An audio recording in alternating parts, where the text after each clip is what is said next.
Hi friends, நம்ம விஜய் மல்லி ஸ்டோரியோட upcoming story line எப்படி இருக்க போகுது அப்படின்னு அந்த வீடியோவில் பார்க்க போகிறோம். மெயினாக வந்து பார்த்திங்கன்னா விஜயும் மல்லியும் சேர்ந்து இருக்கணும் அப்படிங்கிறதுக்காக தான் வந்துட்டு அன்னபூர்ணி அம்மா வந்துட்டு அவங்க தனிமையில் இருக்கணும். அது மெயினான இடமா பார்த்திங்கன்னா ஆஃபீஸ்னா கண்டிப்பாக ரஞ்சிதா ராஜி வரமாட்டாங்கன்னு சொல்லி தான் இந்த விஷயம் எல்லாமே பண்ணுறாங்க. என்னன்னா ஃபைல் எடுத்துகிட்டு போய் கொடுக்க சொல்லி அவங்களும் கொண்டு போய் கொடுக்குறாங்க. விஜய் கிட்ட கொடுக்கறது மட்டும் இல்லாமல் வந்து பார்த்திங்க அப்படின்னா வந்துட்டு அவங்க வந்துட்டு எக்ஸ்ட்ரீம்லி சாரி மல்லி அப்படிங்கிற மாதிரி மல்லி கிட்ட சொல்கிறாங்க.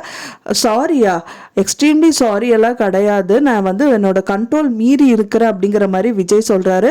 அதை பார்த்தோன்னே மல்லி வந்து கண்ட்ரோல் மீறி போனது கிடையாது, நீங்கள் உங்கள் அக்காவோட கண்ட்ரோலில் தான் இருக்கிறீங்க, இப்போவும் இருந்தீங்க இப்போவும் இருக்கிறீங்க அப்படிங்கிற மாதிரி சொல்கிறாங்க.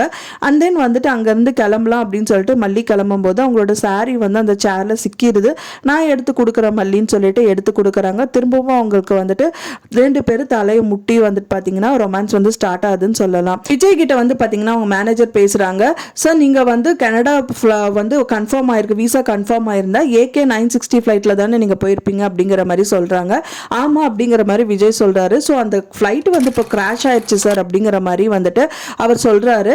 ஸோ இதெல்லாம் வந்து நான் ஒரு கடவுளை வந்து கண்டிப்பாக உங்களை காப்பாத்திருக்காரு சார், எப்படியோ நீங்க தப்பிச்சிட்டீங்க அப்படிங்கிற மாதிரி சொல்றாங்க. ஒன்னா கடவுள் அண்ட் இன்னொரு விதத்துல வந்து பாத்தீங்கன்னா மல்லியோட தாலிபலம் தான் உங்களை வந்து காப்பாத்திருக்கு அப்படிங்கிற மாதிரி சொல்றாங்க. ஸோ அந்த டைத்து தான் வந்துட்டு பாத்தீங்கன்னா மல்லி வந்துட்டு அதாவது விஜயோட கேபினுக்கு வராங்க. ஸோ அப்போதான் அந்த ஃபைல் எடுத்துட்டு வரும்போது இந்த விஷயங்கள் எல்லாமே நடந்திருக்கு. நான் நினைச்சது என்னன்னு பார்த்தீங்க அப்படின்னா அவர் சாரி கேட்கும்போது கண்டிப்பாக மல்லி வந்து இந்த விஷயங்கள் கண்டிப்பாக சொல்லியிருக்கலாம். நான் ஒரு வெறும் டேபிள் சேர் தானே அப்படிங்கிற மாதிரி சொல்லியிருந்தா கண்டிப்பாக விஜய் வந்து இனிமேல் அவளை வந்து டேபிள் சேரை நம்ம சொல்லக்கூடாது, அவளுக்கு எவ்வளோ ஹர்ட் ஆயிருக்கு அப்படின்னு சொல்லிட்டு கண்டிப்பாக மாற்றிருப்பாரு. அது சொல்லாமல் விட்டுட்டாங்க. இருந்தாலும் பரவாயில்ல, ஏதோ இந்த அளவுக்கு வந்துட்டு எபிசோட்ஸ் வந்து காமிச்சிட்டு இருக்கிறது நம்மளுக்கு வந்து ஒரு நல்லா இருக்கு அப்படின்னு சொல்லலாம். பார்க்கறதுக்கு வந்துட்டு பிடிச்சிருக்கிற மாதிரி இருக்கு அப்படின்னு சொல்லலாம். ஸோ நீங்க என்ன நினைக்கிறீங்க அப்படின்னு சொல்லிட்டு எனக்கு மறக்காம கமெண்ட்ல ஷேர் பண்ணுங்க. நான் சொன்ன இந்த தகவல் உங்களுக்கு பிடிச்சிருக்கும்னு நினைக்கிறேன் ஃப்ரெண்ட்ஸ். பிடிச்சிருந்தா மறக்காம லைக் பண்ணுங்க, ஷேர் பண்ணுங்க, கமெண்ட் பண்ணுங்க, சப்ஸ்கிரைப் பண்ணுங்க.